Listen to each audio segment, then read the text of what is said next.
and welcome back to the channel, and here is my first review of Venom Let There Be Carnage. So, Venom Let There Be Carnage is the sequel to the 2018 Venom movie, and we finally get to see these two symbiotes face off after so many years of fans asking for it. And well, it's awesome when they finally face off in the climax of the film, but until we get to that point, the movie is like, what the hell? Carnage, Cletus Cassidy's motivation in the movie is to find his love interest in Shriek after being separated at an early age. When doing an interview with Tom Hardy's Eddie Brock, Cletus Cassidy comes in contact with the symbiote, and when he's about to be put to death by lethal injection, he transforms and escapes. Cletus makes a deal with Carnage. If you help me find my girl, my love interest, I'll help you find Venom. They end up breaking her out of the facility that she's currently in, and they go on a Bonnie and Clyde type spree to find Venom. While all this is happening, Venom and Eddie Brock are fighting back and forth yet again, like in the 2018 movie, with each other because Eddie won't let Venom eat people. They end up separating after arguing constantly for the movie, and Venom continuously jumps from host to host, growing weaker without Eddie Brock.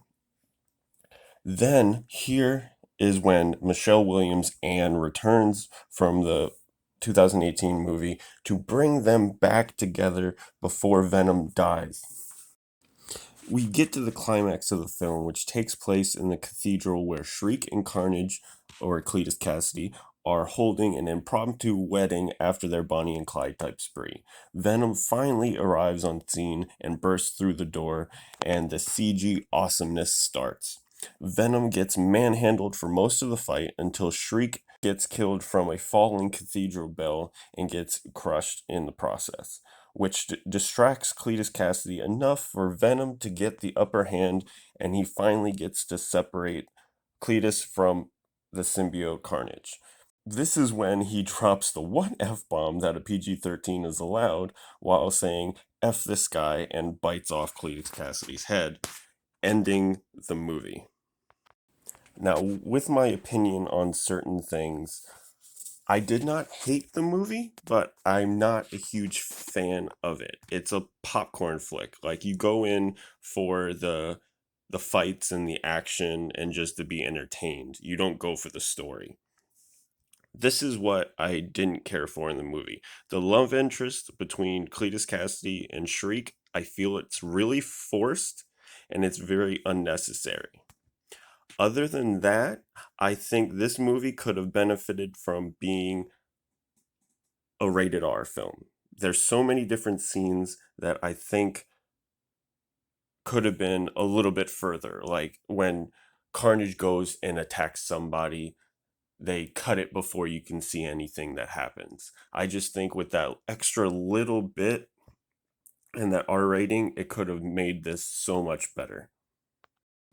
On the Venom side, with Tom Hardy and Venom arguing yet again, like in the 2018 movie, I think that's regression for his character. I think by now they should be able to coexist. They were fine at the end of the 2018 movie. We don't need to repeat the arguing between the two. You can have the banter occasionally, but don't do exactly the same thing as the 2018 movie did. Also, with what I was saying with the R rating, I think I would have taken the love interest out, like I was saying, and I would have focused on Cletus Cassidy breaking out of his prison, going on like a murder spree, and the basis of the whole movie would be like a murder investigation type thing. And I think that would have been such a better story element for the movie, and I just think overall it would have been better. There were some positives for the movie that I actually liked. Tom Hardy and Woody Harrelson are definitely the standouts in this movie. Their acting is awesome. They're on point. I love them in the roles. The CG that they used for Venom has improved. It looks awesome. They increased his size. He looks more fierce and badass. Cletus Cassidy and Carnage. His symbiote looks awesome, looks on point as well. I loved the effects in the movie and everything like that. The stunt work is awesome.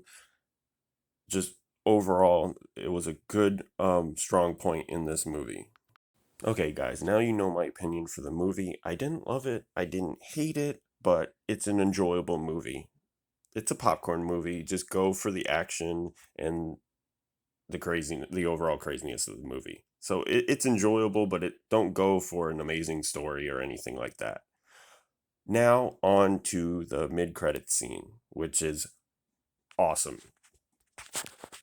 Halfway through the credits, you see Tom Hardy on a vacation with Venom. He's relaxing in his hotel room and everything. And Venom is talking to Eddie, saying that you only know a fragment of my knowledge. Everybody has a past. You only know a tiny bit of this multiverse. He ends up showing Eddie the knowledge that the symbiote has. The room starts to shake, and all of a sudden they're transported into a different universe. Now, when I say he's transferred into a different universe, like I said, the bedroom starts to shake, and all of a sudden the TV flickers on, and you see J.K. Simmons playing J. Jonah Jameson yet again from the ending of Spider-Man Far From Home. You see the ending of that movie when Spider-Man gets revealed as Peter Parker, and everybody goes crazy. Venom goes up to the TV and he's like, "Oh wow, he looks delicious," and it cuts to black. Venom is officially now in the MCU because of the multiverse and the multiverse of madness that's going on in the MCU now. But here you go, guys. This was my review for Let There Be Carnage. I hope I didn't do too badly. I hope I explained my reasonings good, but I had a blast. I love going to the movies and having my opinion with my friends and my brother and everything, especially. But I hope you guys like this. Hit that like button, comment down below what you thought of the movie, what you liked, what you didn't like, and just let me know what you thought. There will be more reviews coming. I'm going to see Halloween Kills coming up on the 14th, the day before it releases. So please stay tuned. Until next time, until next review, have a good one, guys.